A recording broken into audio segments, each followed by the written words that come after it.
Hello, this is Brianna here at Books&Briars. Today is World Poetry Day. I didn't know this until I checked Twitter. Yay! I love poetry. I love reading and analyzing poetry. I think it's a lot of fun, and I own quite a few books of poetry. So I decided in honor of World Poetry Day, I would be showing you some of the poetry books that I have and telling you why I have them and where I got them and blah blah blah blah blah. Also, today is a filming day for me, so you're gonna see me looking like this for like the next few videos cause I have time, I have quiet, I am filming. So first thing I'm gonna do is show you I have quite a few collections of poetry.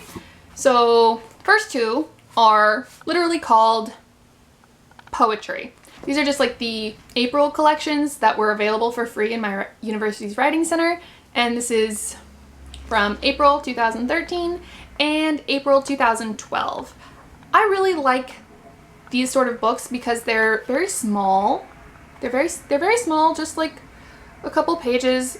They cost apparently $3.75 US, and I picked them up for free. And I've read a poem here and there from these, but I haven't read them all the way through because I find it hard to read poetry books all the way through. But these are really exciting and I really enjoy them. The next book that I have is one that I picked up from Book Outlet. So this is called Decompositions. 101 Good Poems Gone Wrong, edited by W.D. Snodgrass. So this one takes famous poems and deconstructs them and makes them into sort of bad poems. It's really amazing. So like it has an example on the back that you can't really see, and it's got Emily Dickinson. It takes the first stanza and then it like deconstructs what it says. So just like the example, Emily Dickinson, if I shouldn't be alive. If I shouldn't be alive when the robins come, give the one in red cravat a memorial crumb. First stanza only. And then Decompositions, bleh. When the robins come. When the robins come, if I should be dead, in my remembrance give a crumb to the one whose breast is red.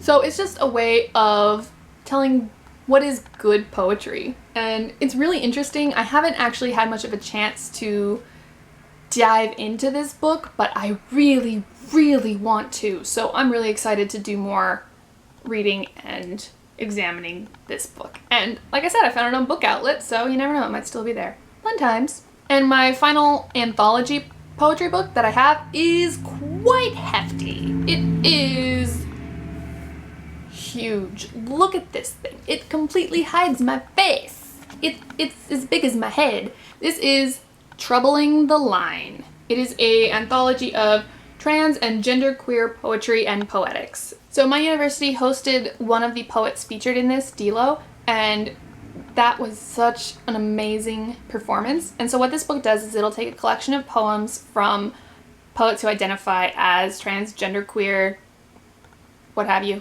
and you'll present a collection of poems and then a statement of poetics from each. So basically what they believe is a defining frame of poetry. And it's really cool. Again, I haven't finished this book, but I've read quite a few excerpts and I am digging it. So really cool book, really enjoying it. It will probably take me forever to get through it, but that's not really the point for me. I'm just sort of reading poems here and there, and that's what I enjoy. The final two books that I currently have in my possession, I know I have more books of poetry somewhere, but we've moved several times. I was in a different country. I don't actually know where all of my books are. So I have two books here that are solely by one poet. First one is The Dead MC Scrolls by Saul Williams.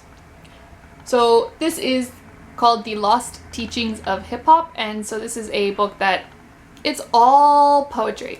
You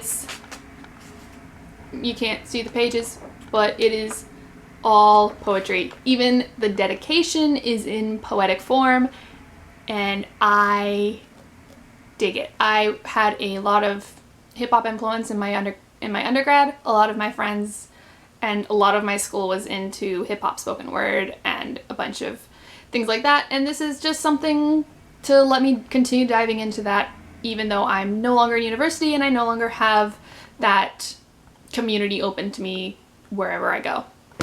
The final book of poetry I have is probably one of my favorite books of poetry, not in the slightest influenced by the fact that I got to meet the poet, and that is Please by Jericho Brown. Jericho Brown and my creative writing professor in university are actually really good friends. They went to university together and they both teach in Southern California. So for one of my creative writing classes, we actually went to visit Jericho Brown, and he's come to our school to give readings of his work, and hearing this man read is magical.